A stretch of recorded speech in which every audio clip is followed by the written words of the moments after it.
From the dark jungles of Southeast Asia to the midnight sun of the Aleutian Islands, join Dr. Patrick Bays as he travels the globe in search of the next shockingly true surgery story.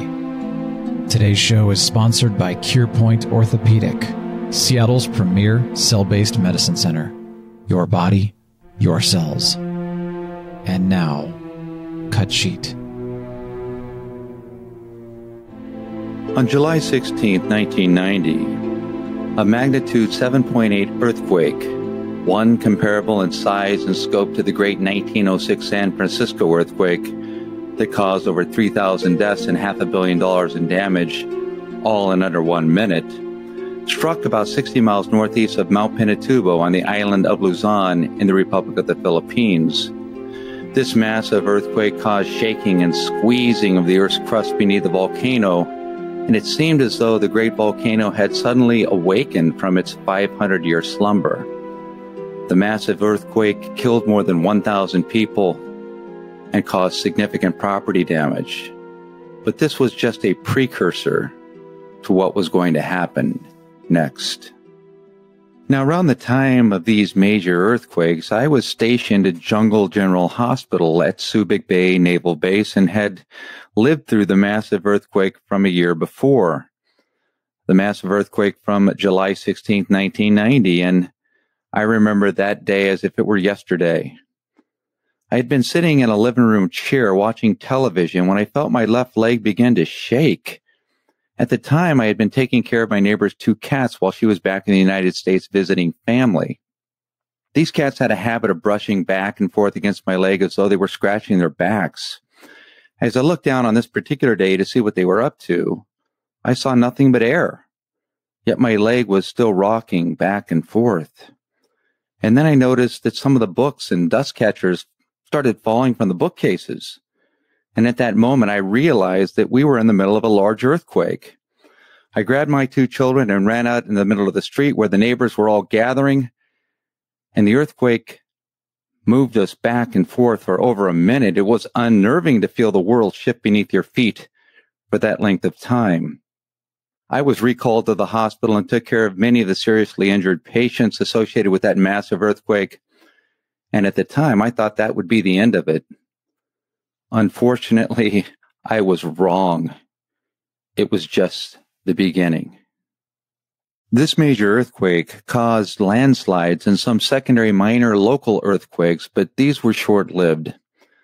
The volcano defiantly billowed steam from its geothermal vents as though taunting the local area. In March and April of 1991, molten rock or magma rose to the surface from more than 20 miles beneath the peak of Mount Pinatubo. This in turn triggered multiple small earthquakes that caused powerful steam explosions that blasted 3 craters in the north flank of the volcano. And in early June of 1991, thousands of small earthquakes rocked small villages clustered around the base of Mount Pinatubo. Now, by this time, multiple volcanologists had come from all over the world to set up sensors inside the crater of Mount Pinatubo to monitor exactly what was happening. The volcanologists determined that all signs pointed to one undeniable fact. A very large eruption of Mount Pinatubo was imminent. This particular volcano had a very destructive history, having erupted 4 times before the birth of Christ, the first being in the year of 15,000 BC. The most recent eruption had been in 1500 AD, and in each of these cases, the volcanic eruptions ejected massive amounts of volcanic debris that covered large parts of the surrounding areas with pyroclastic flows. I should point out that there are 2 major types of volcanoes. The first are lava-type volcanoes like those found in Hawaii. These are destructive, but lava generally flows slow enough for the people in their paths to seek shelter. On the other hand, pyroclastic volcanoes are a different animal altogether. In these volcanoes, the pulverized rock and volcanic debris explodes with a vengeance and a fury that destroys everything and anything in its path as it travels down hillsides at over 200 miles per hour. Mount Pinatubo was a pyroclastic volcano. So you're probably wondering what any of this has to do with me. Well, the fact of the matter is that Jungle General Hospital was located just 20 nautical miles from Mount Pinatubo. And as I was about to find out, the eruption of Mount Pinatubo was to be the most destructive and most powerful volcano in the world of the 20th century. One so explosive that it would turn daylight to darkness in seconds, and one so treacherous it would give rise to volcanic earthquakes every few minutes, so violent and powerful your teeth would rattle in your head. But there was another American military base that was even in more danger than we were. Clark Air Force Base was just 8 nautical miles from Mount Pinatubo. Because of this, the decision was made to evacuate all non-essential personnel from Clark Air Base to Subic Bay Naval Base. But unfortunately, Mother Nature had other plans and was busy conjuring up something that would change the trajectory of lives for years to come. A super typhoon. The volcanologists were under pressure to deliver timely and accurate information regarding the volcanic risk. 3 evacuation zones were considered. The first zone included anything within about 6 miles from the center of the volcano. The second zone was anything within approximately 12 miles from the center of the volcano, and the third zone included anything within 20 miles from the volcano.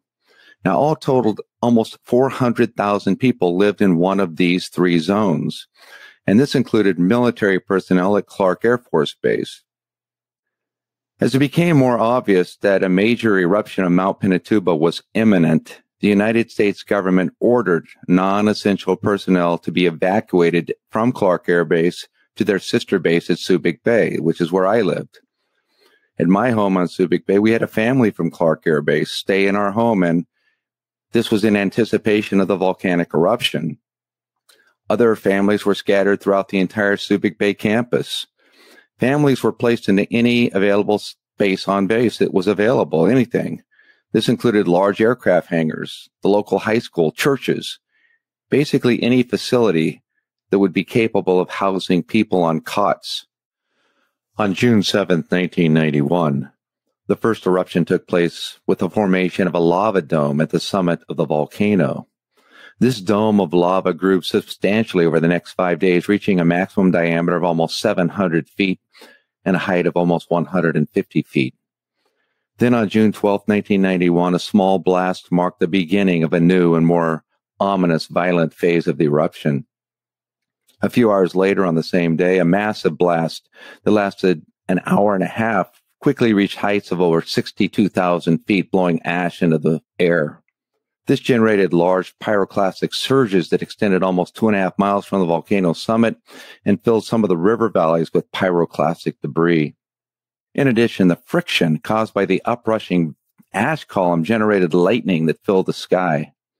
A third large eruption began at 8:41 a.m. on June 13, 1991, after an intense swarm of small earthquakes occurred over the previous 2 hours. And this large eruption lasted 5 minutes. Clearly, things were starting to change. After 3 hours of quiet, seismic activity began growing more and more intense over the next 24 hours until a 3-minute eruption blew ash in 70,000 feet into the air at about 1 o'clock in the afternoon of June 14th, 1991. Now, I remember this explosion well, as this seminal blast occurred on my son's 8th birthday. And obviously his birthday party, as one would expect, had to be canceled. The final massive eruption of Mount Pinatubo began at 1:42 p.m. on June 15, 1991.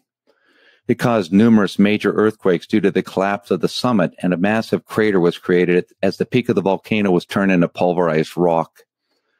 All seismographs close to the Clark Air Base were rendered inoperable by 2:30 in the afternoon because of the supermassive pyroclastic surges that incinerated them. One inhabitant at Clark Air Base remembers the following scene as her family and she were evacuated to a safer location. She wrote, "I lived about 8 miles east of Pinatubo on Clark Air Base. We evacuated to the city of Olongapo next to Subic Bay Naval Base. As the imminent eruption became more obvious, it was smoking, and as we left, we heard the rumbling boom. I turned back and looked behind me, and I was scared. I saw it. I picked up my camera and took a photograph. That day, the mountain blew up and the volcanic eruption lasted nearly 24 hours. I remember the blast of rocks and ash covering everything. It had been a sunny day, but when 2 p.m. came, it was as black as midnight. We had no power, no water, no working phone. I thought we would all die by morning. It seemed as if hell was blasting down on our heads, and how we survived was a miracle. Now, for my part, it just so happened that I was the only U.S. military orthopedic surgeon in the entire country when Mount Pinatubo erupted. Brian, my partner, was back in the United States going to a continuous medical education course. And the only orthopedic surgeon at Clark Air Base was also back in the United States tending to family matters. Thus, I was recalled to Jungle General Hospital in anticipation of the massive casualties that would be associated with this volcano. When the volcano erupted in the afternoon of June 15, 1991, I was at the hospital and I walked outside and tried to look upwards towards the sky. And if one can imagine a crisp blue sky being swarmed by billions of black locusts all falling to earth at the same time, that's what it looked like to me. If you've never seen falling pulverized rock from the sky in the form of volcanic ash, I know it would be difficult to imagine, but suffice it to say that the density of the falling debris was such that I could merely extend my arm out in front of my body and not even be able to see my hand at the end of it. Within hours, the cars that were parked at Jungle General in the parking lot had all turned gray under the weight of the massive volcanic ash storm, and life as we knew it was coming to an end. Now, on the same day as luck would have it, there was a typhoon called Typhoon Yunya that had its center passing about 40 miles north of the volcano, and the result was that it blew the volcanic ash directly on top of our base at Subic Bay, more so than we would have gotten under normal conditions. Originally, we all thought that Subic Bay would be the safe place to be. That's why they evacuated all the dependents from Clark Air Base to our base, because it was further away from the erupting volcano. But because of the super typhoon, that was not the case. What happens when one mixes billions of tons of pulverized ash with large quantities of water that accumulate as a result of a massive typhoon? It's cement. The ash becomes laden with water and it's very heavy. And I knew early on that the volcano and the super typhoon that accompanied it would wreak havoc and carnage on our base at Subic Bay. And I was concerned about my family. I ordered my family to come to Jungle General Hospital so that they could stay with me in the sleeping quarters for surgeons that were on call. I did this because I was terrified that all of the buildings on the base would collapse under the weight of the water that had weighed down the volcanic ash. And I wanted to know where to start digging for my children should the hospital roof collapse and cover them up with tons of volcanic debris. And as I was going to find out, that's exactly what happened, as nearly every standing building on Subic Bay Naval Base and all surrounding communities collapsed under the weight of the wetted volcanic ash. As day became night and the black volcanic rain continued to pummel the buildings around our base and the local communities, the inches of ash laden with water from the super typhoon began to accumulate on the roofs of the building. To put it in perspective, the volcano at Mount Pinatubo was 10 times as powerful as the volcano of Mount St. Helens in Washington State that erupted May 18, 1980, which was considered to be the deadliest and most economically destructive volcano in U.S. history. Mount St. Helens caused an accumulation of 2 inches of volcanic ash as a consequence of its eruption.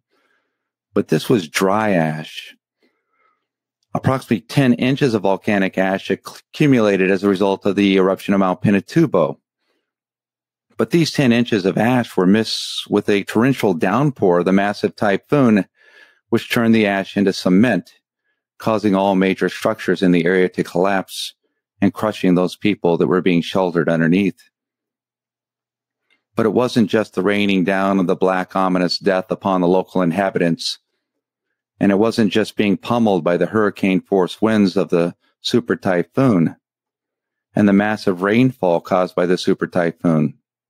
Now, what was even worse than all of those things was the bone-shattering earthquakes that shook the buildings and that were occurring once every 5 minutes. That's what caused my children and myself to feel the most terror. It was as if everything in the world was being shaken to death by a force so massive and so powerful that we were all powerless to stop it. Later that night, I started hearing explosions coming from the telephone poles around Jungle General, and as I looked outside, I saw the transformers begin to explode under the weight of the cement like volcanic ash. And it was at that moment that Jungle General Hospital and every other building in the area lost power, and everything went completely and totally dark. Shortly after the power went out, Jungle General switched to ancillary battery-powered systems. This allowed any patients on ventilators to continue breathing. It also allowed us the ability to do operations using standard operating room lighting. But soon after the power went out around the base, we immediately started getting emergency room patients at Jungle General Hospital. We had heard through our dispatchers and through our chain of command that nearly every building on the base was damaged either by the high winds of the typhoon or by the collapsing buildings under the weight of the volcanic ash. The local high school where many of the dependents from Clark Air Base were sheltered collapsed, killing 2 young students. A number of other students were injured and presented to the hospital with various types of injuries such as lacerations, broken bones, strains and sprains, contusions, and abrasions. The hospital set up a triage operation so we could take care of the most seriously injured patients first. Now, simultaneously, there was fear that the hospital itself would collapse under the weight of the volcanic ash covered with water. So we sent out a crew made mostly of Naval corpsmen and Marines to shovel the ash off the hospital roof by hand as quickly as they could. A second major problem involved the lack of water to the hospital, something we had not anticipated. Well, since all the water came from the lower portions of the base and had to be pumped up by pipes using electrical power, once the pumps were no longer working because the electricity went off, we could not get water up to the hospital. We sent out emergency calls to the base to have them send up portable water as necessary to maintain the functions of the hospital. But we started noting yet another problem that was unanticipated. Because volcanic ash, when mixed with water, becomes like cement, and because of the torrential downpours associated with the typhoon, the ash was clogging up all the drainage pipes, which meant that water was starting to back up and causing massive flooding around the base. Now, since Jungle General was at the top of the hill, flooding did not really affect us, but at the bottom of the base, water was beginning to accumulate and would soon become so deep that it would make driving most vehicles impossible. As more and more patients were streaming through the emergency department, the operating crew was working throughout the night. Some of the injuries were severe, while others were more minor, and everything else in between was found. About mid-morning, we began running low on supplies, and since Jungle General was so isolated, I knew it would be difficult to get resupplied quickly enough to continue taking care of the patients that were still inundating our facility. Now, one might think that because Subic Bay was also a naval air station that had been used for decades in various wars around the South China Seas, that we could simply fly in airplanes with supplies. But as we will find out later, such was not the case.